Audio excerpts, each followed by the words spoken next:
may I now ask, still in this spirit of prayer, that we invite Madam Judy Kibaki to make her tribute. She will be followed also by the family members thereafter of the family and of the extended family. Kindly now, I invite Judy Kibaki to just make a tribute to her dear father on behalf of the whole family.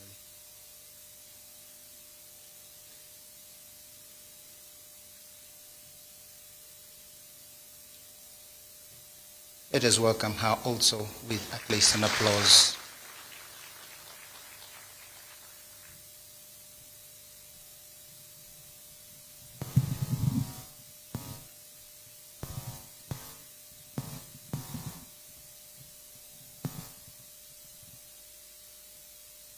Good afternoon, ladies and gentlemen.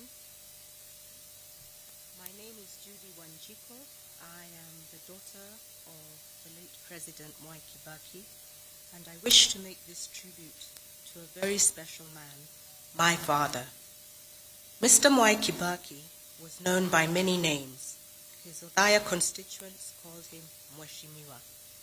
For the first 30 years he was in government, he was also called Waziri. At some point during that period, he was also called Vice President Mwai Kibaki. Then in 1993, the media started referring to him as Opposition Leader Mwai Kibaki. This title lasted 10 years. Then he was sworn in as President in December 2002. And everybody started referring to him as Your Excellency, the President of the Republic of Kenya. Through his journeys of transformation from Mheshimiwa to His Excellency the President, Mwai Kibaki remained just Dad to me and my 3 brothers. He did everything a dad is supposed to do.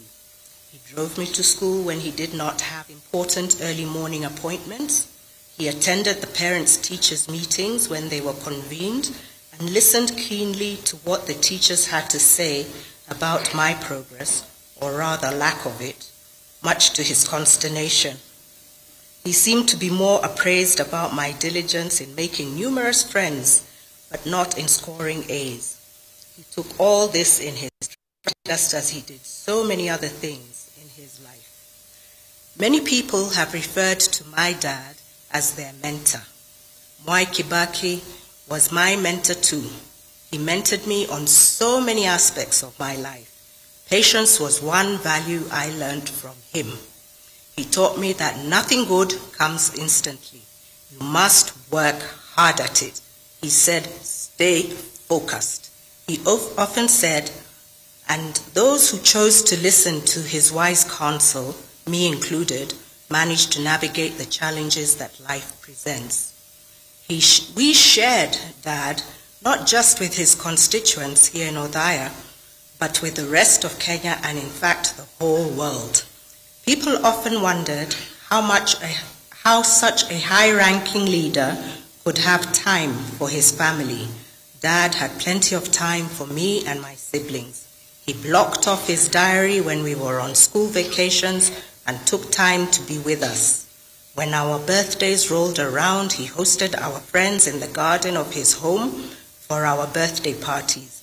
Ever the jovial personality that he was, he would invite my friends' parents to stay on and be part of the celebration. They all knew Dad and his kind hospitality.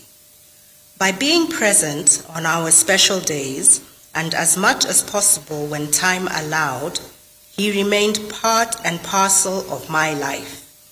He found time to fly to the United States to attend my university graduation, which was on a Sunday. He flew out of the US the same night, was back in Nairobi on Monday night, and was able to participate in his then political party's election on Wednesday morning. It was a KANU election at that time. It was a balancing act all his life, and he managed it well. You gave me sufficient time, Dad. Dad gave me time, so I also dedicated a lot of time to him too. Just as he supported me through my formative years when I was through with education, I spent a considerable amount of time supporting him in the development of his assets, something which I enjoy doing even today. This has been a lesson on give and take. One of those investments was his political career. I can honestly say that Dad's political victories were hard-won battles. I was in the thick of his 4 presidential campaigns. They were not easy, but my siblings and I came to know many people and we made many friends. These were true lessons on resilience. Dad's public life was his. He did not drag me into his public rallies and harambes. It was voluntary. Dad was a Democrat even in his own home. He knew I had other interests I wished to pursue, and he encouraged me to do so. He did not want to make me into a replica of himself. No. Dad wanted me to grow into a well-educated, focused individual with a strong character and a unique, defined personality. This is what he dreamt and hoped for every Kenyan. So he worked at it all his life because he sincerely believed that a nation of well-developed individuals would surely prosper to great heights. This was Dad's vision. My father was a great man, yes. He also had fine human qualities. He was kind and very generous. He dedicated his life to the service of Kenya. He served Kenyans with humbleness and humility. He participated in 10 general elections over a span of 50 years.